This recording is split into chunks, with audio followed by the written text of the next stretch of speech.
And now back to your regular programming. If you speak better to yourself. You showed up for probably the dumbest conversation we've ever had on this show. Let's have that smile again.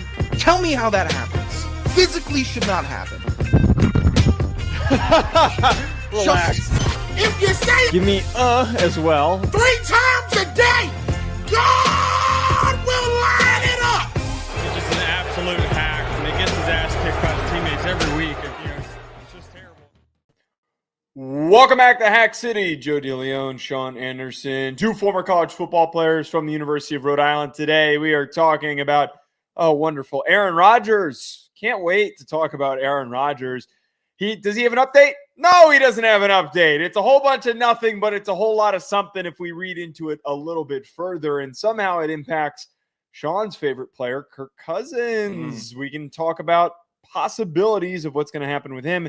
And then we are going to later on discuss, actually, we're going to start off with talking about Nico Iamaleava, still can't pronounce his name right, who decided to transfer to UCLA. Before we get there, Sean, can you share with our listeners with our good friends at Bet Online? Bet Online is the world's most trusted betting platform, your number one source for all your sports betting action. Baseball season is in full swing. Hey-o! And we are into the home stretch for the NBA and NHL playoffs.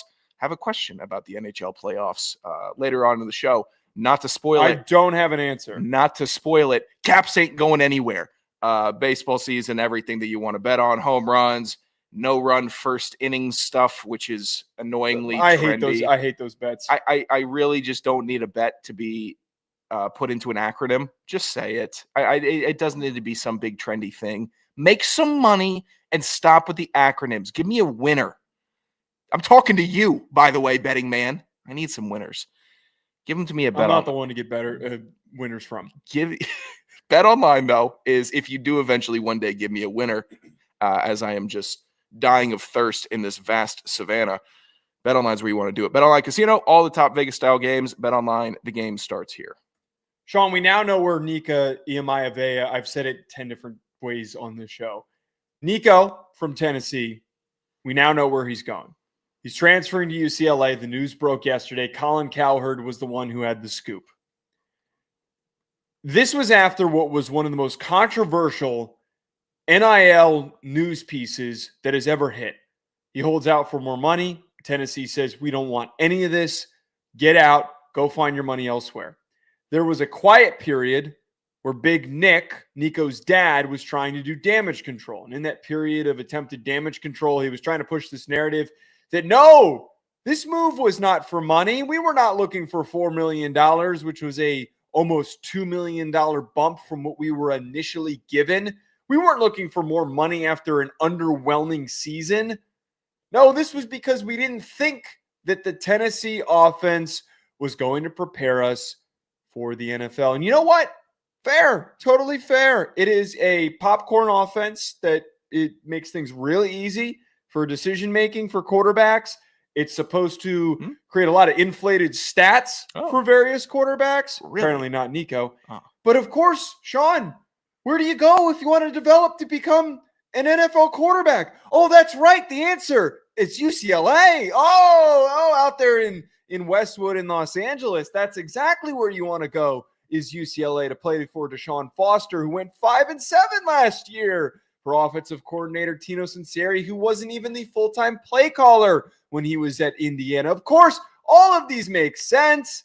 Not for the coach who sent Joe Milton to the NFL and got him traded for a third-round pick this past offseason effectively, and also had Hendon Hooker in the Heisman conversation. None of those things matter. And, of course, here he is in wonderful Hollywood playing for the UCLA Bruins. Just stay on the West Coast. It's so simple, West Coast guys. You like it more out there. You're not going to like it out here. You're not going to like the food. You won't like the people as much. You won't like the brand of football. That's for sure. You're a little softer, a little more silky, a little more smooth. That's true. Sharper edges on the East Coast. We're not on that California pace, but you grew up on that California pace, and now you're going to a now comparatively Tokyo pace, and you're wondering why it's not all working for you. So stay on the West Coast. Honestly, you might do better. He might do better. He might be more comfortable. He might have his feet under him. This might be a humbling experience, which a lot of people are rooting for. I thought he came off pretty damn humble last year throughout the season and throughout all this. I actually, can I be completely honest? I don't think I've ever heard him speak. Fine with me. I think he's been relatively solid. I saw him take huge shots all year, keep getting up, keep playing quarterback. His helmet cracked multiple times. Really liked what I saw from the actual football presentation of Nico. But if it wasn't working in the offense, let's just hypothetically stay in that zone. I'm sure UCLA their offense and their talent surrounding them and all of their upwards momentum and their NIL, well, they beat Tennessee to the punch, right? Oh, no. Tennessee kicked the whole damn thing off with allowing student athletes to get paid with their initial lawsuit. So UCLA is still playing catch-up ball. Tennessee, the team that was setting the standard for player payment and maybe had the best pulse out of any other school in the NCAA in college football, and you're deviating there because you didn't like the offense. I'm sure Josh Heupel doesn't know what he's doing. I'm sure all the solid brain trust in UCLA does. A total messy situation. I appreciated it. It was at least a fun story for the offseason in this doldrum before the draft. But good Lord, it's not going to be better next year. Well, I love also too that effectively now he's not getting the money. He's not getting anywhere near the money that he was asking for. Not to mention the fact that taxes he has to pay for what he's going to be making in California compared to Tennessee. The cost of living, most likely for an extremely expensive apartment that he is going to have to pay for in. I'm sure that the football program is going to put him up somewhere. He doesn't want to live in the dorms. He ain't living in the dorms. Why not? Thought he's a football guy. It's just about the offense. Best way you can learn that new offense is by sleeping in the dorms, waking up every day, studying that new offense, that new lovely offense that you wanted to learn. I'm sure they're posting him up somewhere nice. But regardless, the general expenses, as somebody who lived in Los Angeles, I was not a $1 million man like Nico was. I can tell you it ain't cheap. Oh, screw yourself. I'll tell you how close this guy was. Screw yourself. He now is going to have a much higher cost of living, taxes. He's not going to be taking home as much money. It is rumored that this is under $2 million. And what a lot of the lead up to this was before this broke, an article in Sports Illustrated I was reading, there was speculation across college football that people were thinking that, or were hearing that schools were waiting for the price to go down. And then it was going to be lower than the original 2.4, the rumored 2.4 that he was making coming out of high school to play for Tennessee. So he took a pay cut. He took a double pay cut for the taxes. He took an even more bigger pay cut for the cost of living for him to go where he is going.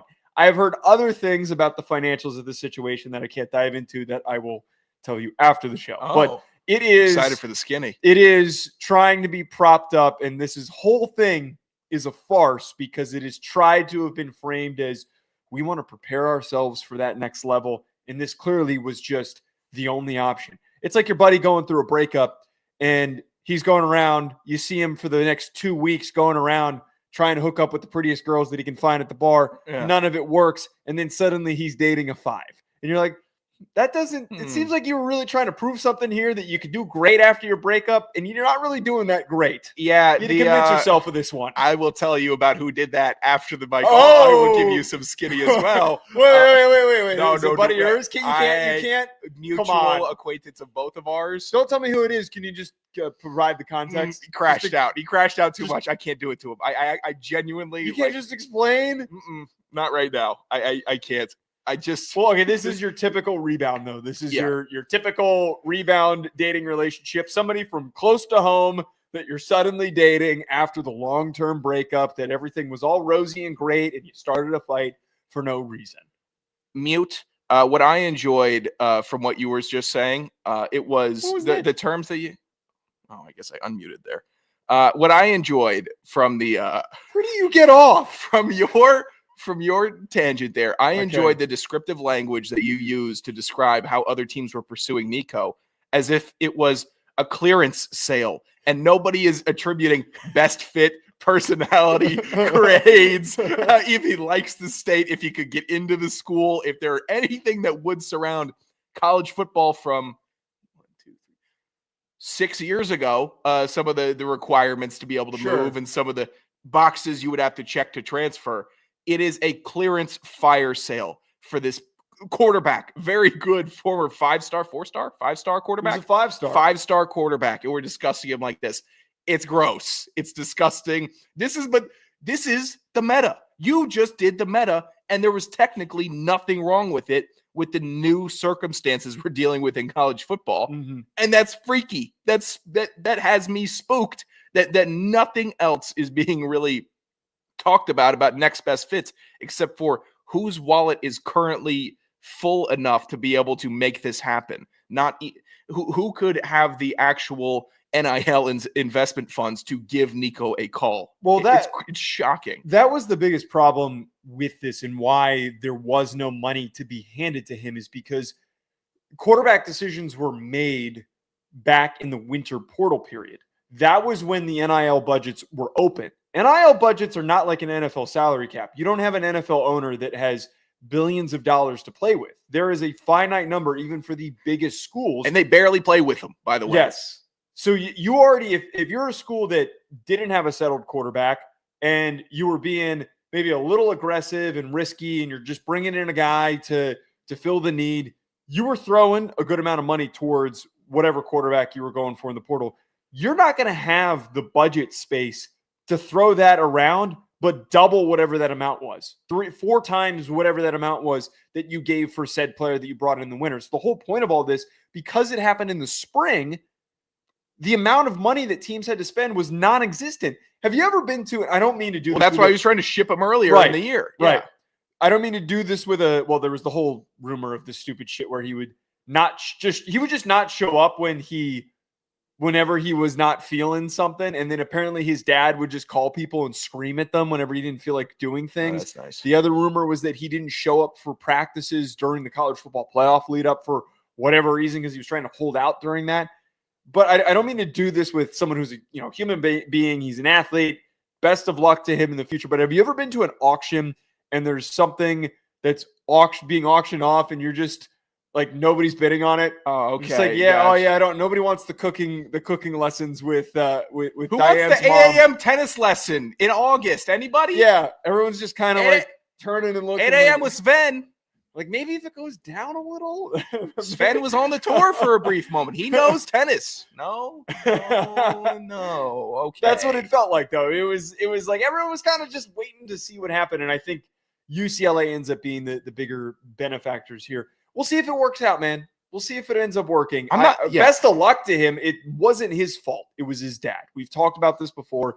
His dad is the jackass. His dad was the one, and his agent were the one who completely tried to manipulate a situation. I said manipulate. Manipulate a situation Nico Iamaleava that did not need to be manipulated.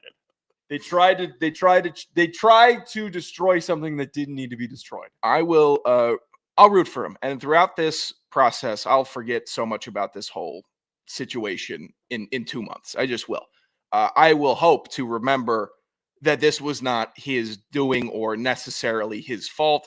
If he wanted to, technically his free will could take a stand, say, no, I'm not doing this. I'm my own man. I have this, but family dynamics are different in every single family. I will not chalk it down to culture. I won't chalk it down to where you're from. They're different in every family. So what he's dealing with is what he's dealing with. Similarly to what Joe deals with is what Joe deals with, and for me and mine. I'm going to give him a clean slate wherever he ends up. Hope he does well. Has tremendous potential. And to see like the guys like clipping the long ball misses this year and all that, like, oh my God, could you imagine like teams are going to be hyped for this guy? They still should be hyped for him. Mm-hmm. They still should be. I'm still going to be hyped for him. He's an exciting player when he's playing and when he's healthy. So, yeah, best of luck. If he's on the West Coast, I expect he will have a better season, actually, than he did this year. I just think it'll mesh better. I think a lot of that environment stuff weighs in and it factors in.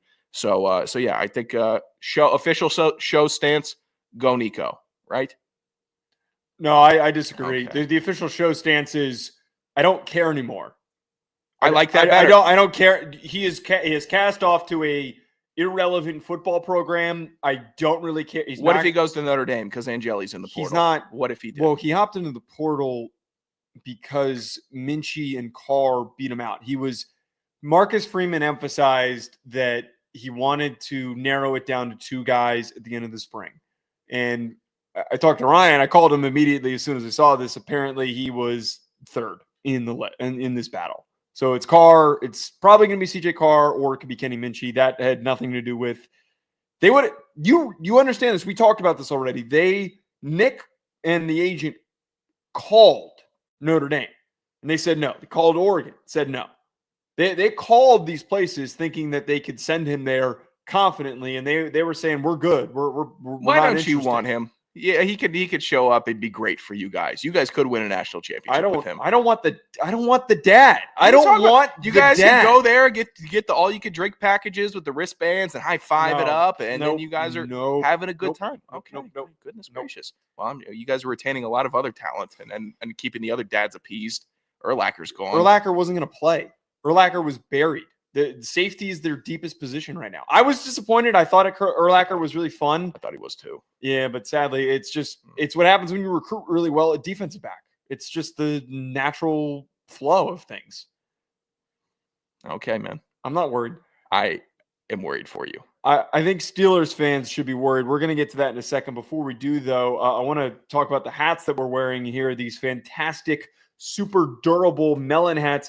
I've been wearing it a shitload every single time I go for a walk, and I need something that's a little bit more durable and, not those hot-ass 47 brand hats. I've been putting this on. It's super aerated. It gets a lot of breathability to it. But I'm most excited to this weekend, testing out and finding out how durable these are when we go golfing. I got to ask you before I get into the read, over, under, I bought a bag of refurbished Kirkland golf balls. So cheap. They were $30. I'm not buying real ones. We're going to lose 1 million of them. Over, under, each of us individually on balls lost. Give me a number. I'll lose. Are we playing full 18? Yeah. Yeah, I'll lose 4 balls, probably. I'm taking the over on If 4. I'm playing with those Kirkland rocks, then yeah, I'll probably lose more. You played with a Kirkland ball Plenty. Brother, I've played with every brand of golf ball. Kirkland is the only one. Big golf guy over here. It's the only one where I've hit the ball and said, yow, because it hurts, because it feels like I'm hitting a stone off of the ground. That they're freaking BBs. I'm not playing with those. I got my own balls. Don't worry. Okay. I'll get some Pro V1s. When you run, oh my God, you better not start playing with Pro V1s. My whole bag is filled with Pro V1s. Did you buy Pro V1s? I got gifted some Pro V1s. Yeah, I was going to say. You're not allowed to wear, and I will attest, well, I guess we're still technically in some form of a read here for Melon. I did see Joe getting a little walking in with this melon hat and a pair of extraordinarily ugly tall black socks. You're not allowed to wear those on the course. I don't have clean white socks. I didn't have a pair of clean white socks. I just threw them on. Screw you. I love this hat though, and I'm excited to see how this is going to feel when I go golfing. I don't have any good durable golf hats, so being able to use this fantastic durable, well put together melon hat is something that I'm going to be, again, very much looking forward to. They have so many different options for different weather. They've got hats that are built for when it's warm out. They've got hats that are built for when it's cold out. They've got a full thermal collection with different levels of warmth to keep you going for this winter or for the upcoming winter. So if you're looking for a hat that is as tough as you, check out Melon. You won't wear anything else after you get one for yourself. If you're looking for the world's most durable hat, look no further. Go to melon.com. That's MELIN.com and put it to test yourself. See, I remember this time that I'm supposed to lead into the next topic. Look at these before you do, because you're being a pro right now. These jerk offs. This Caps team is so cooked. They're so cooked. I couldn't tell you anything about hockey right now. They're great, but they're awful. The Steelers are cooked, though. And the Steelers are cooked because Aaron Rodgers is taking them for a ride. Aaron Rodgers, it was rumored yesterday that he was considering retirement and he was leaning towards retirement and that the likely outcome of his decision was going to be retirement. And, of course, Aaron Rodgers has to control the narrative by showing up on Pat McAfee's show and saying he hasn't made a decision. And the quote from the Pat McAfee show that caught my attention, "I'm open to anything and attached to nothing." Oh, thanks, Aaron. Nice. Retirement should still be a possibility, but right now my focus has been and will continue to be on my personal life. And that's what I've told the coaches. There's still conversations that are being had. It's all been very honest lines of communication. He referenced that he's been dealing with some things in his personal life. I don't know if it's actual real issues in his personal life or if he's just in a mood. Who knows what it is? But all I can help but feel, Sean, is that the Steelers are screwed. They don't have any options. I guess maybe you draft Jackson Dart and get another Kenny Pickett. Do you draft Jalen Milroe and you just, run the damn ball? Or are we going to trot out Mason Rudolph and think that we're going to get to a playoff with Mason Rudolph? I think that the very clear indication and the answer to that question is freaking no. If you had Russell Wilson and Justin Fields, which aren't great starting options, and you couldn't get a win in the playoffs, you guys are going to be screwed this upcoming season. They need to make the decision that's going to be least disrespectful to their fans, because this whole saga is embarrassing. They have really not conducted themselves in a Steelers manner. I expected a lot more of them during this offseason. So whatever that most respectful fashion decision would be, and that could be a cop-out Jackson Dart pick. It could be a Project Jalen Milroe pick. I don't think it's Rodgers at this point. So whatever you could do to keep those fans, at least try to trick them. At least try to do something to imply that you're going to have an offense that can move the ball down the field. I don't get why they got rid of Russell Wilson. You might as well just have kept him. Now you have egg on your face. I'm so unused to seeing the Steelers being the team with egg on their face. I'm not used to it. It's rare. So yeah, I trade up would disrespect the fans. Drafting the 5th best quarterback in the draft would be disrespecting everybody. Yeah, it's Rodgers, which is also almost a bit of a spit in the face, because he's just been jerking you around this whole offseason right before the draft. A week away from the draft, literally, and you still don't know. You can't have that happen. They need to make a decision quickly. Rodgers is so fascinating, though. I'm the quote that grabbed me from his appearance today was him detailing the meeting he had with Aaron Glenn in New York, where he had to mention, and I for some reason I love this. He had to mention that he flew himself out to meet with the Jets on his own dime. Here's something I'm gonna say. Here's something I'm gonna say to you, Aaron Rodgers.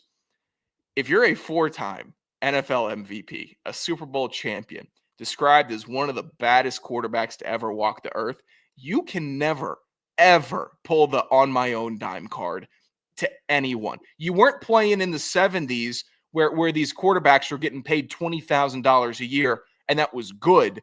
You're getting paid millions and millions and millions of dollars. You got paid $50 million by the Jets. You played 19 games, maybe 18 and a quarter. You're not allowed to be cheap. You're not allowed. Wait, to. I would. So here's where my head immediately went with that. Not that he's complaining about having to pay the money. If you are being told, hey, you have to pay for your own flight to fly out here, you don't go.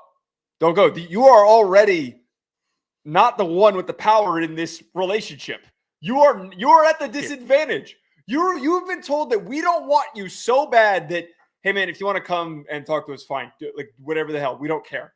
They weren't gonna bring you back, bro. Like that one should have been red flag number one. He just admitted to everybody that he was in a way bamboozled. He was in a way manipulated. I said it right that time. He was manipulated into showing up. It's.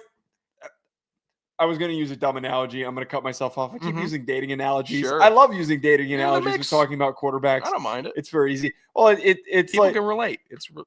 It's like asking a girl to pay for an Uber at 3:00 in the morning to come over. Have done it. You've asked a girl to pay for her own Uber. Yeah. You didn't offer to pay for the Uber. Scumbag move. Yeah, for sure. You're a piece of shit. Yeah. We'll talk about that another day. Multiple times. Yeah. Oh no. With the same girl? Multiple girls. Okay, I've also driven them home. I've also driven others home before. It's all it varies. Wait. Okay, so was it to come to you, or were you told them to call their own Uber to leave? Ubered to me, Ubered back on their own time. Gee, I wonder why Sean hasn't gotten laid since he moved into this apartment. Am trying You're a piece of shit. Yeah. Oh my god. Well, this is my whole point. That stops working eventually, and we have to I wish they had self-respect. I wish those girls had a little self-respect to not show up for your dumpy ass to pay to come hang out with you and then pay to leave. Rough scene. Yeah, that's not good. But that's the whole point, is that it's the same dynamic where it's like, hey, if you want to come, you have to pay to show up to talk to me. Here's the other angle I'm not putting it past Aaron Rodgers for him to have had a layover in New York and had a pit stop and said, "Oh, I'll meet with the Jets, then I'll go to Nashville, or I'll just knock this out." Like him saying that, like there's no truth to it, in my opinion. Like there's no way that Aaron Rodgers really feels like he got slighted. I think he said, we'll meet in person. That's fine. I got to go back to the East Coast anyways. We'll knock this out. Dap, quick. We'll get the answer anyways, and I'll be back on my merry way. I'm not falling for the woe is me. He pulled me out of my home while I was training and rehabbing with my hurt Achilles, and I had to go meet him on a flight. And guess what? I was in economy plus, and I couldn't get business. No, of course it was first class. Of course it was probably not even a commercial airline jet that he flew on.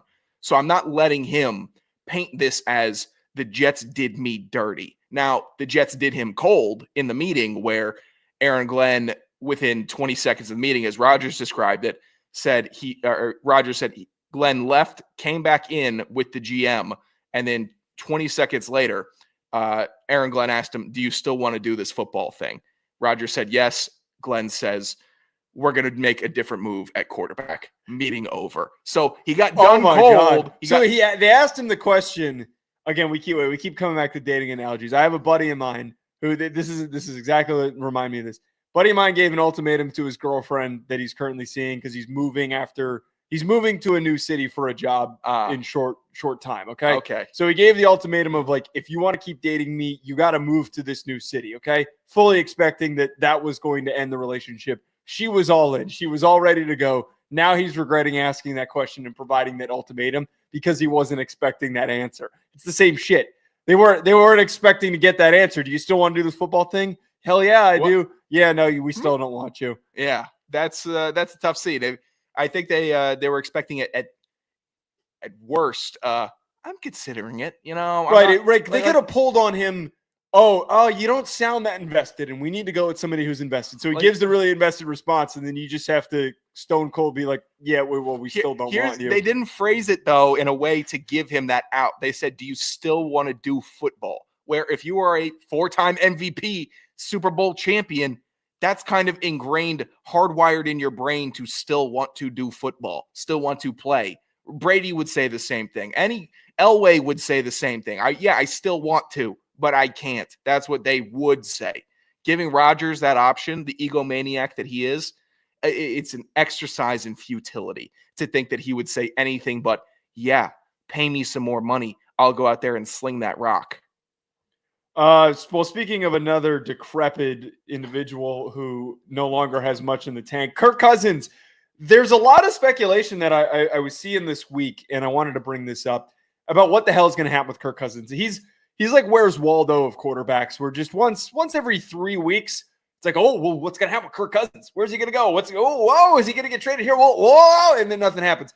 But now with the Steelers situation, they don't have an option, so that possibility has now opened up. Maybe they trade for Kirk Cousins. The other, with the drama surrounding Derek Carr and the New Orleans Saints, that he could end up there. And this was brought up by Diana Rossini on the Scoop City podcast. The quote on there, maybe this is a Derek Carr looking at the situation going, I don't want the Kirk Cousins treatment.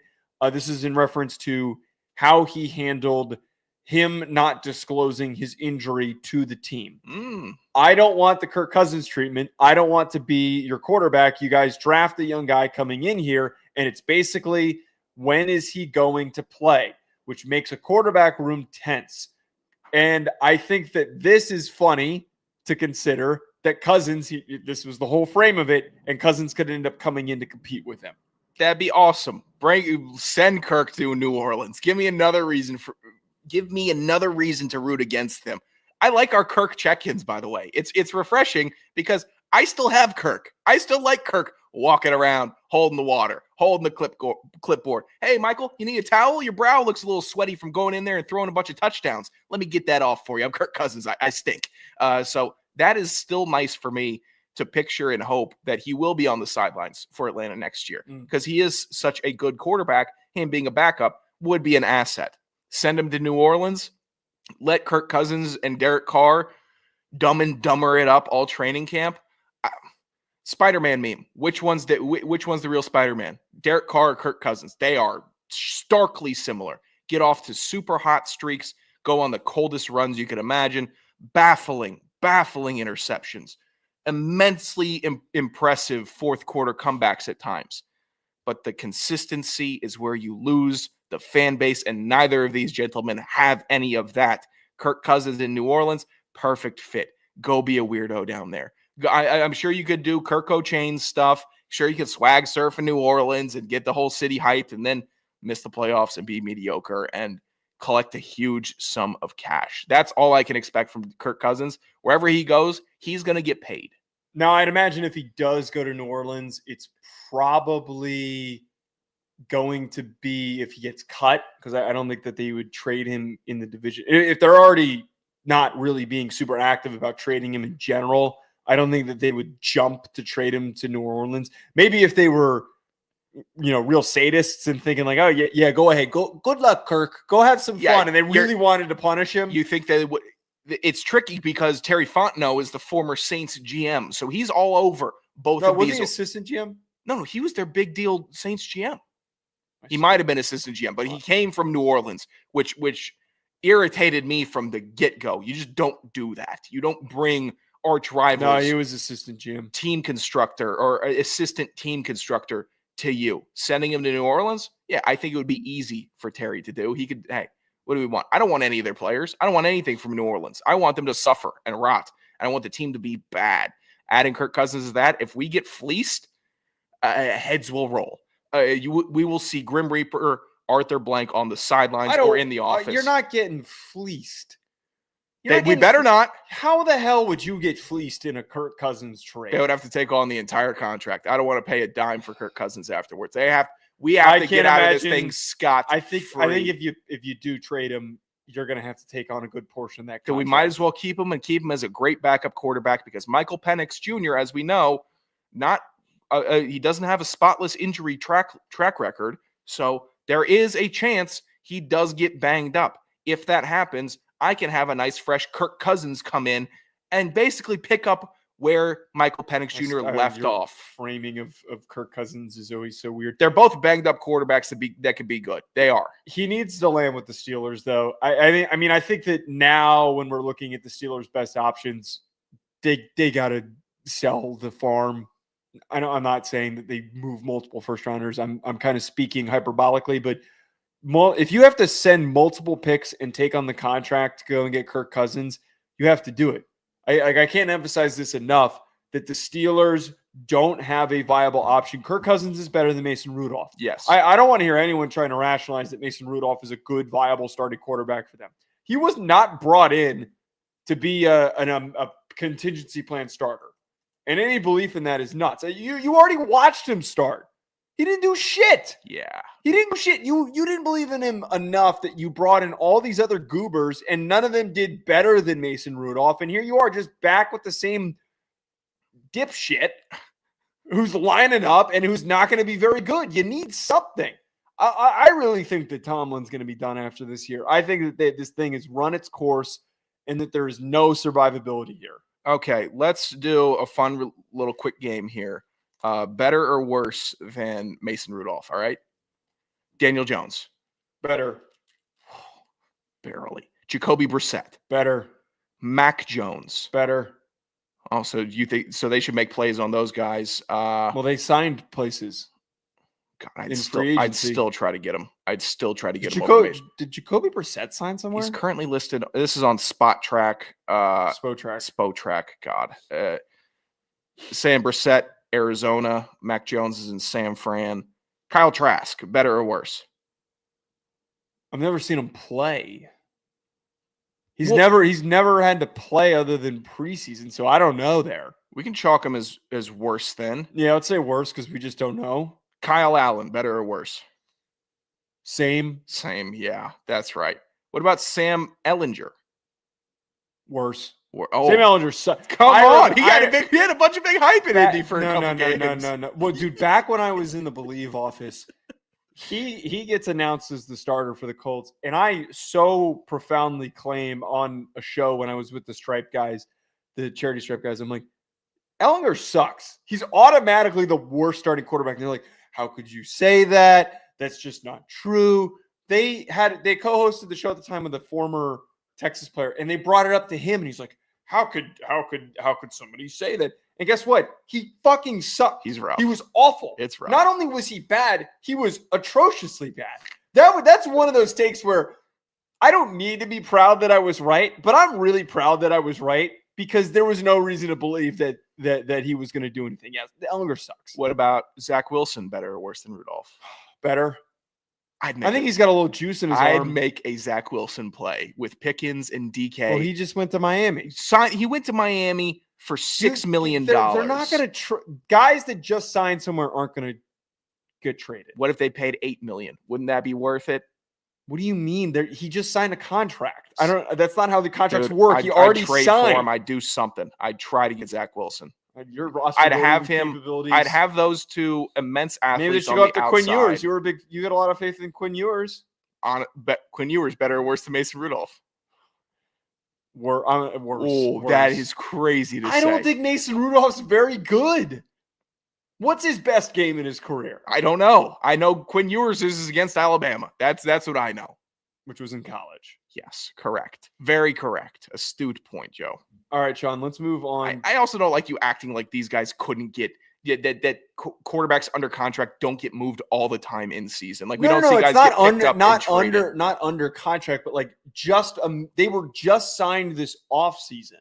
They brought a guy in maybe in the preseason, like maybe at the end of the preseason he could get moved. But I'm saying like the current moment, no, I don't think any of those guys, those teams are thinking, oh, we should ship this guy off to Pittsburgh. Obviously, Pittsburgh. They would have brought them in. They would have brought them in for workouts. They would have brought them in and offered them contracts if the Steelers were interested at the time. I don't think the Steelers thought they would be sitting in this at this point, pulling their puds with Mason Rudolph being their number one quarterback. It's time to make a play, irrational as it may be, Joseph.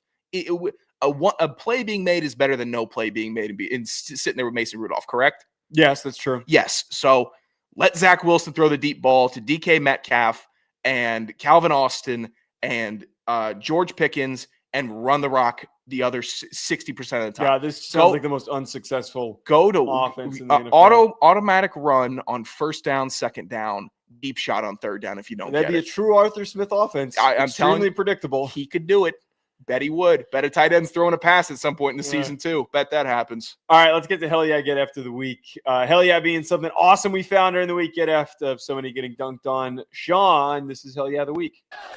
This is the Hack City Hell Yeah of the week. Cue the lasers. All right, my Hell Yeah of the week. I found – did you hear this, by the way? I did not. Okay, I almost sent this to you. I'm glad I didn't. Mad Dog was talking to Gary Player, the former amazing golfer. Gary Player sounds 100 years old when he was talking to him. He finished out the interview with one of the funniest quotes ever, and I think I'm going to use it if I ever interview someone who is over the age of 80. Can you play the clip? It's under Gary Player. Yeah. So tell him that the country right now loves Lori. You give him that message for me. You give him that message. I will do that and think about young people now realizing they've got to do training with weight and realize young people can never give up. As Winston Churchill said, never give up. You got to What is this, 1925? Education and think what it's done for tourism in Ireland. Can you imagine? Is he playing a clip himself? 100%. Royal St. Rush, here I come. Wherever that Port Rush, whatever it's called. There I am there next. You are the best. Stay alive. Thanks for coming on, guys. All my love to your listeners. Take care, my buddy. The funniest sign-off for an interview is stay alive. Oh, that is funny, man. That is so freaking funny. God damn it. I love that. I am going to use that. It's probably going to get me in so much trouble, but I am going to use it. Dude. But why did it sound like I was listening to a radio clip from 1946? It was World War II aircraft radio is what you were listening to. Tell the young people to use weights and exercise. Remember what Churchill said, fellas. We cannot quit on this front. We cannot give it up. I didn't know that he was 200 years old. What are we doing?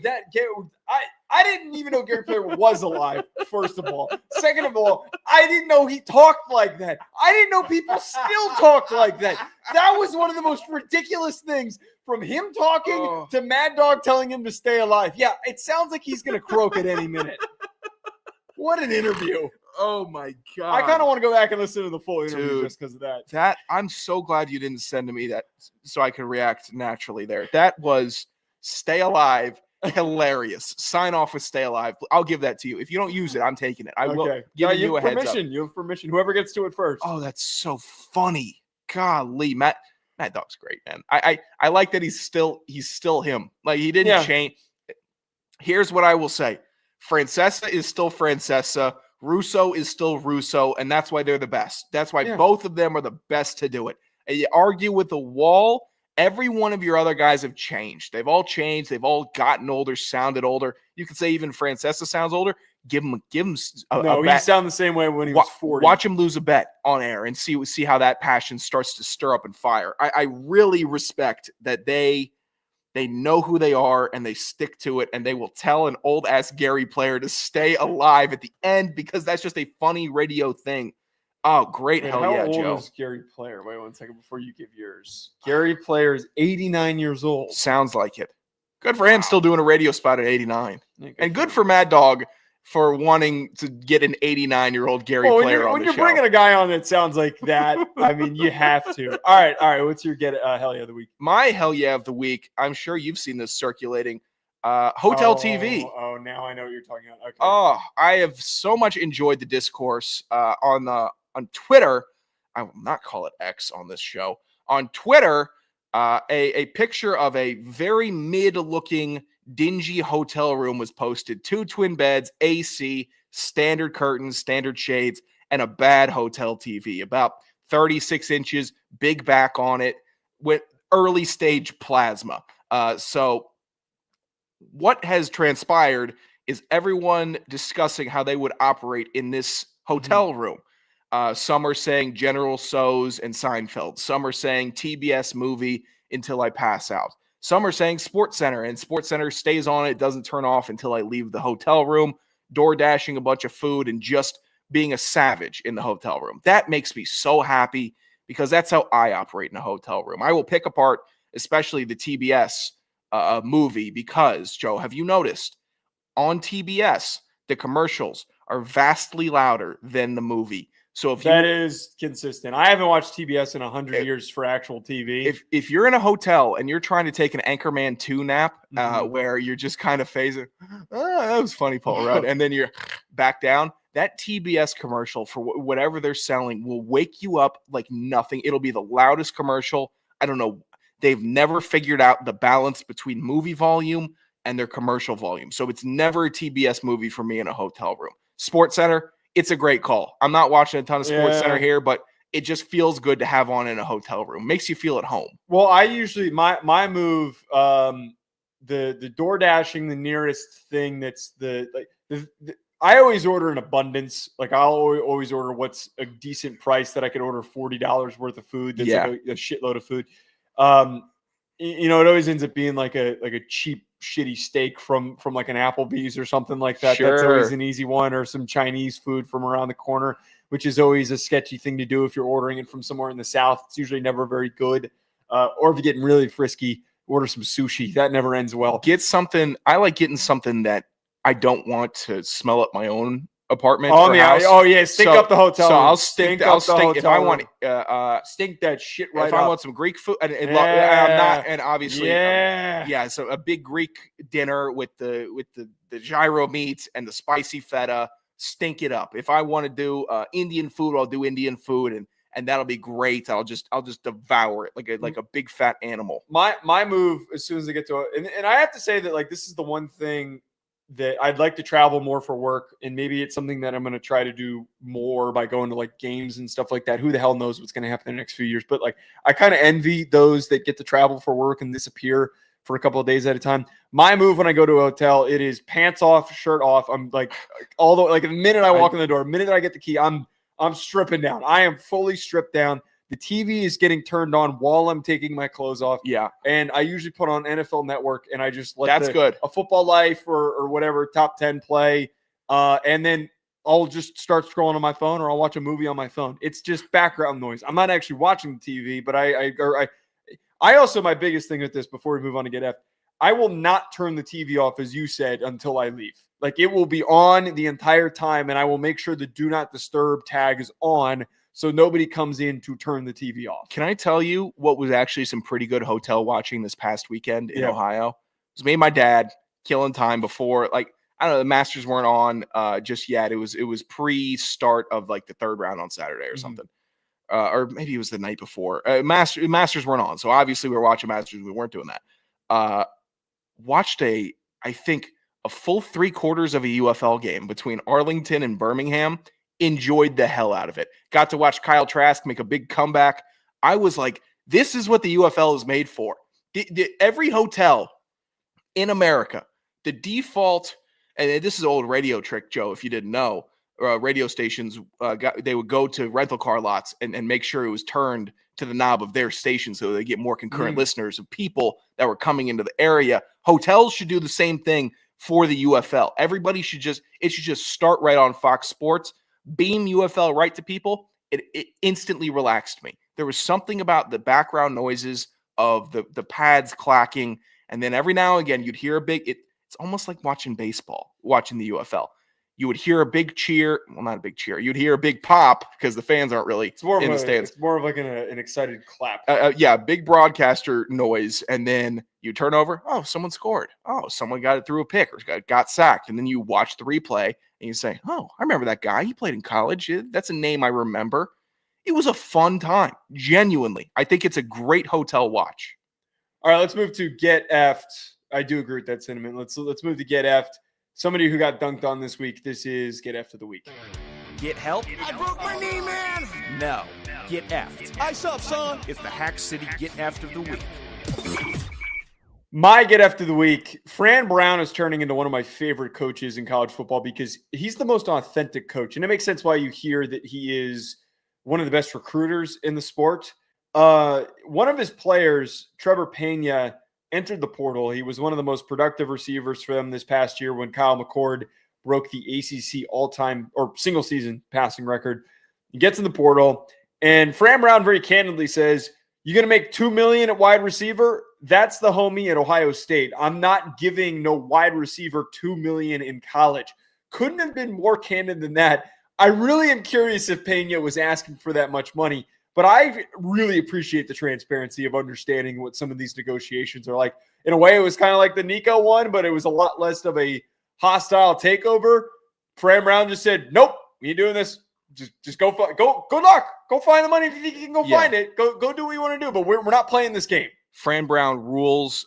His description of the how it transpired. I took a night, I prayed on it, and then the next morning I had to tell him, you gotta go somewhere else because we're trying to build a culture here and we're trying to build a wide receiver room here. And what you're doing, it's not clicking with us. It might click for someone else, but it's not for us. It ruled. Fran Brown's great. I was rooting for the Fran Brown Deion spring game to happen between Syracuse and Colorado.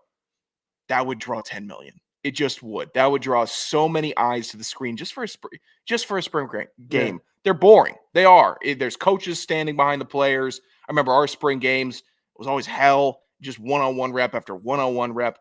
But, God, I would watch that. I would just to see some football between two teams in jerseys, would have loved it. Fran Brown rules, and him openly saying, we don't got it like that, so you can't ask me any dumb shit like this again.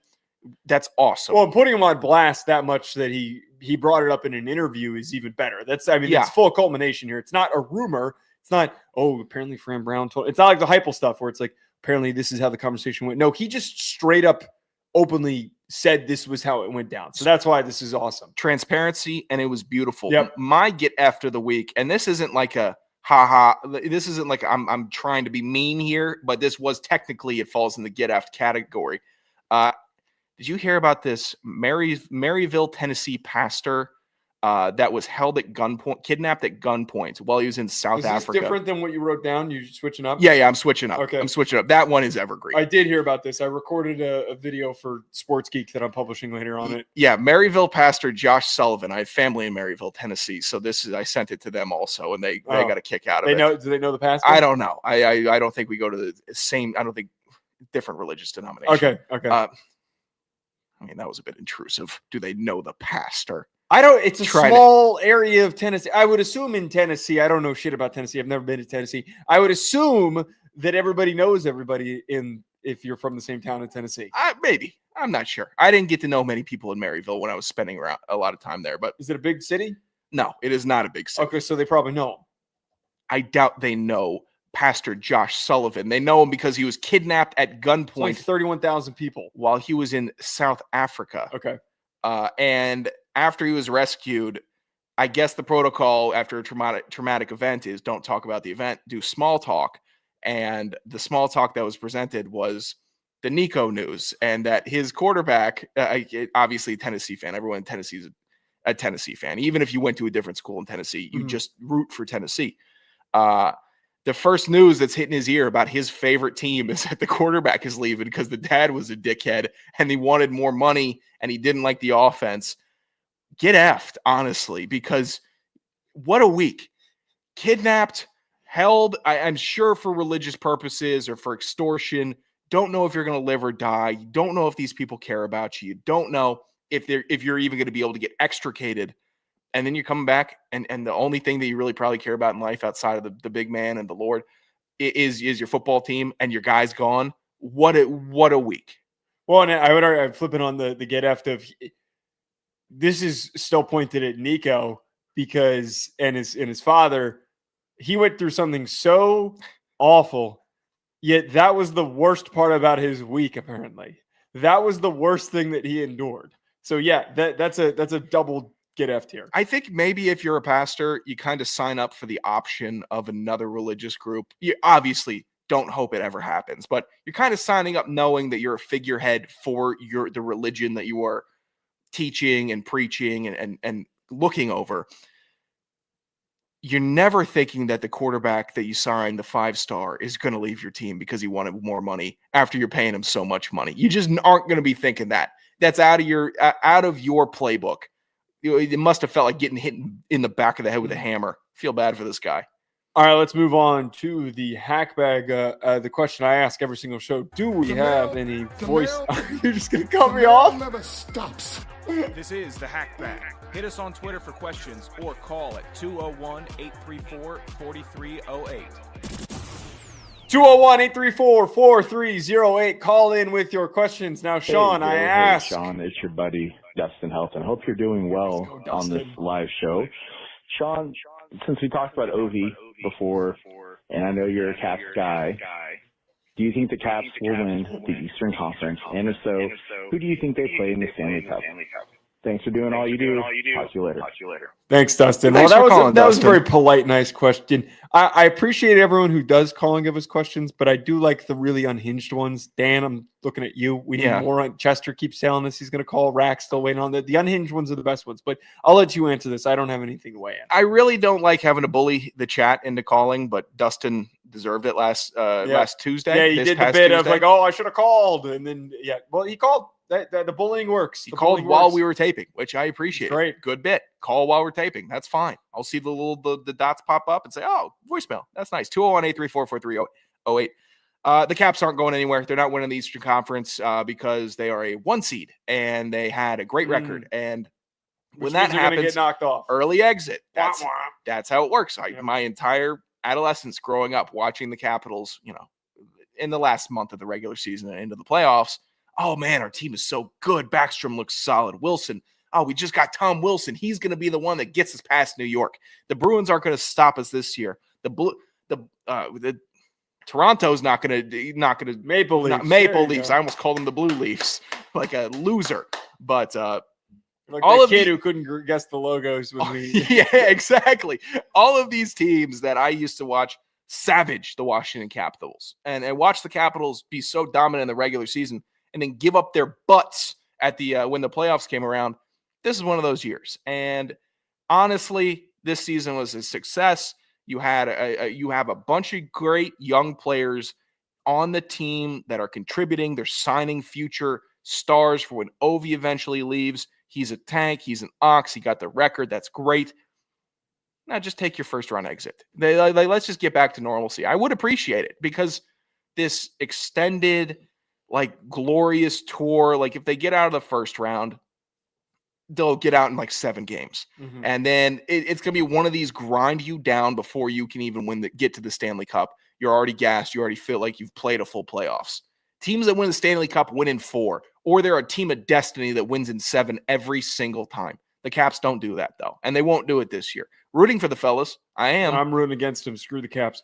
Next question we have for Chester. We don't have any other What is that for? We don't have any other voicemails? Just the one? Just the one. If we did, I would have played the next one as you were rudely mentioning the Capitals. Caps suck. Chester. How are the Devils doing, by the way? They're in the playoffs. Oh, are they? Yeah. It's about damn time. Because I remember 2017, Joe DeLeone yelling at me about how the Devils are going to be so much better than the Caps. And it's going to be the team of the future. As I used to. Hey, they blow. And they've blown for the last 7 years. Chester asks, if you owned a racing horse, what would you name it? Mine would be Two in the Pink is what he put. What would you name your racehorse? Big Smoke Jr. That's a good one. Here's my thing. My racehorse has to have a junior in it because I want the racehorse to know I'm its daddy.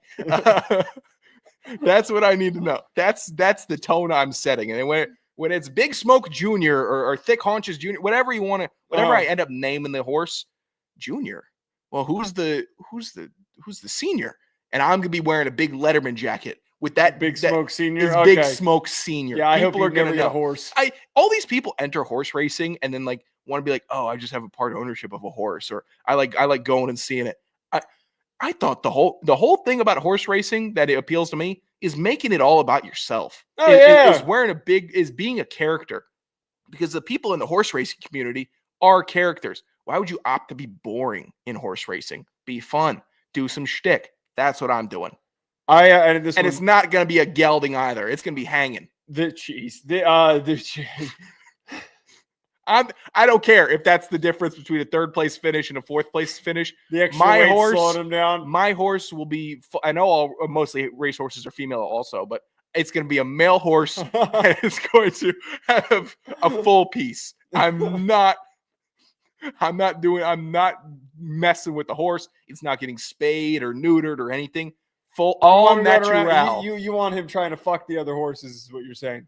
I want to have the horniest horse on the out of the lot. That'd be a good horse name. The horniest horse on the lot. Yeah. This is an original, but the first thing I thought of is one of our character names. Dick Shitass. The name of the horse. That can't be a horse name. Dick Shitass around the corner. Dick Shitass in the lead. Because it's just so ham-fisted. There's no nuance. There's no touch. There's no finesse. It's just, okay, this guy ineligible. Yeah. That's its God-given name. Who are you? Who are you to say it's ineligible? You're ineligible. Your name. What's your name? Tom Jennings. Means as much to me as Dick Shitass. That's a great answer. What else would be a good one? Oh, the Italian Stallion? How about that? Is that for you? Big Italy guy? Okay, Italy guy. You know what? I forget. You left Italy after 5 days. That's all right. No. You don't need to bring that up. Oh, what? You didn't do that? You don't need to bring that up. Okay, I guess that's an image breaker. It's a sore subject. At Joe DeLeone, at Sarensen Radio, at Hack City Pod. Call in 201-834-4308. We will talk to you folks later. We'll be back on Sunday. Time to be determined.